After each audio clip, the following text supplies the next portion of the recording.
morning, lovelies. Today we're going to ask and answer the question, what the hell is the Grimdark genre? And is it as good as your pessimistic friends say it is? Now, Grimdark got officially started in the 1980s when everyone's favorite superheroes were rewritten to be dark and depressing. It was officially named shortly thereafter, and it got rocketed into mainstream media when HBO started the Game of Thrones show. Even if you've never heard of the term before, or you can't really define it, you have almost certainly seen it. Now, before we actually get started, remember to subscribe to the channel for more videos on science fiction, fantasy, and horror through a feminist lens. If you would like early access to these videos, as well as access to my Discord server and other bonus content, join us on Patreon. That link is in the description. And if you want your very own Dragons, Zombies, and Aliens coffee mug, I've got a link to my merch store, also in the description. Alright, so what is the Grimdark genre? This is a very difficult question to answer. When I was scripting for this video, I of course went straight to the experts looking for direct quotes from writers in this genre, and I got a bunch of different answers. It's not like fantasy, which is merely stories that include the impossible, usually magic, or science fiction, which are stories based around technological theory and development and how that would impact society. Grimdark doesn't even really have a strict genre. It's seen in both fantasy and science fiction, historical fiction, literature, even frickin' musical numbers. It's more of a grab bag of traits than an actual genre, an aesthetic, if you will. If your story has at least 4 of these 5 characteristics, it is probably Grimdark. The biggest defining characteristic of Grimdark is the sense of realism. Grimdark stories, especially fantasy and science fiction, often address consequences or considerations in their setting that go unaddressed in other media. You may have heard the term gritty being used for this particular style of writing. I honestly don't like using the term realism when applied to Grimdark. It's actually more like pessimism. They look at the dark shades of reality and almost completely ignore and dismiss the good parts. That's not realism to me, because realism includes both parts. You're just looking at the bad parts. It's very cynical, very dark. Half the time it turns into full-blown misery porn. The second biggest characteristic, or the most recognizable one, is the gray morality that appears in these stories. Black and white morality, good versus evil, they're very common in other genres, but pretty much non-existent here. You might get characters with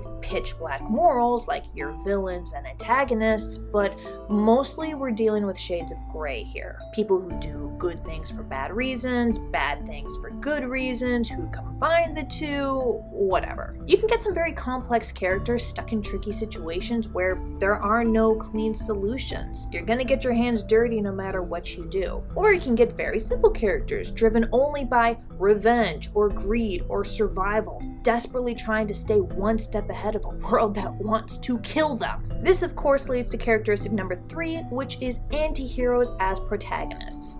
At best. You have protagonists, of course. You can't really have a story without them. But they're not anyone that you would look up to or want to trade places with.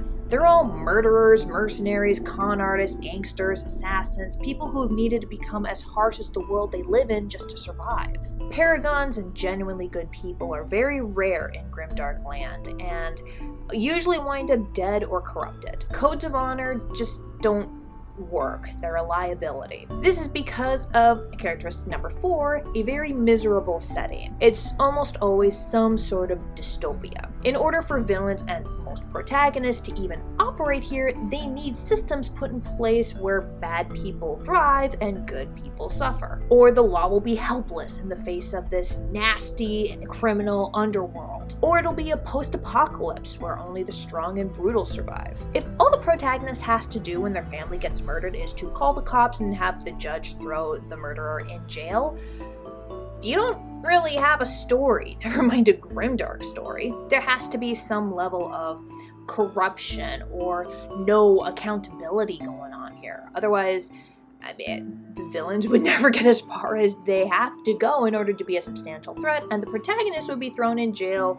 and not be able to leave within chapter 1. This sense of misery in the setting also affects the magical elements too when it's a grimdark fantasy story. Grimdark magic is either corrupt or dying out. You get nasty consequences for playing with magic, or bad side effects, or you need to pay a stupid high price that no sane person would ever really consider, and or it's dying out. The magic in the land is fading, or all the people who knew how to use it were hunted to near extinction a generation ago. Sometimes you get all of these elements going on at the same time. Typical mainstream high fantasy stories will often have magic in its prime and with a relatively low cost to use, because their whole selling point is the magic and the wonder and the whimsy and how fun and cool it is. Not so with grimdark fantasy. And the fifth and final consideration for a grimdark fantasy story is that happy endings are optional. Genres like high fantasy guarantee that the Dark Lord will be defeated by the last chapter. You might lose a few fan favorites along the way, but at the end of the day, good will triumph over evil. There is no such guarantee in Grimdark. Most happy endings are very small scale. A single family or person is rescued, but the overall systemic problems of corrupt royalty or war or whatever that put them in danger in the first place are still around. The world is still a fucked up place to be at the end of the story as it was at the start of the story. The best you can hope for, honestly, is something bittersweet, but you're just as likely to end up with a tragedy or an ironic ending. So let's talk about some examples here.